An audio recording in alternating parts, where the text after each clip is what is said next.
আসসালামু আলাইকুম ওয়া রাহমাতুল্লাহ। জাহিলি যুগে আরবদের রাজনৈতিক অবস্থা সম্পর্কে আমরা কিছু তথ্য জানব।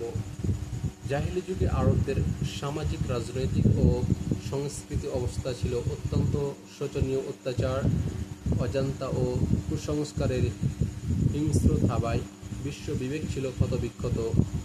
জাহিলি যুগের লোকেরা মদ্যপান ও জুয়া খেলায় সময় অতিবাহিত করত।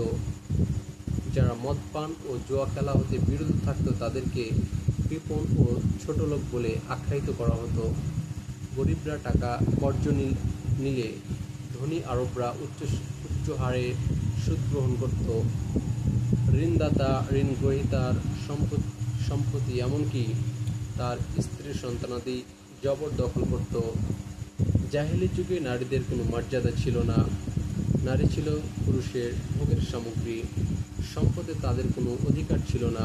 কন্যা সন্তান জন্মগ্রহণ করলে তারা দুর্ভাগ্য বলে মনে করত, তাই কন্যা সন্তান তারা জীবন্ত কবর দিত। সামাজিক বা মানসিক কোনো মূল্য নারীদের ছিল না। তাদের লোহার শিকলে বেঁধে বাজারে বিক্রি করা হতো। সে যুগে ব্যভিচার, লুটতরাজ ও নারী হরণ প্রভৃতি সামাজিক অপরাধ প্রায় ঘটত। তাদের মাঝে বংশগত কলিন্য প্রথা ছিল। ঐতিহাসিক খোদারক্ত বলেন, সরলতা, উদারতা আর আতিথেয়তা আরব সমাজ ছিল প্রশংসনীয়। ইসলাম পূর্ব যুগের আরবের অবস্থা আলোচনা প্রসঙ্গে আরবের প্রশাসনিক অবস্থা, সরদারি এবং ধর্মীয় আদর্শ সম্পর্কে সংক্ষিপ্ত চিত্র তুলে ধরা হচ্ছে। এতে ইসলামের আবির্ভাবে আরবের অবস্থা সহজে বোঝা যাবে। জাজিরাতুল আরবে যে সময় ইসলামের আলো ছড়িয়ে পড়েছিল তখন সেখানে দু ধরনের শাসন ব্যবস্থা প্রবর্তিত ছিল।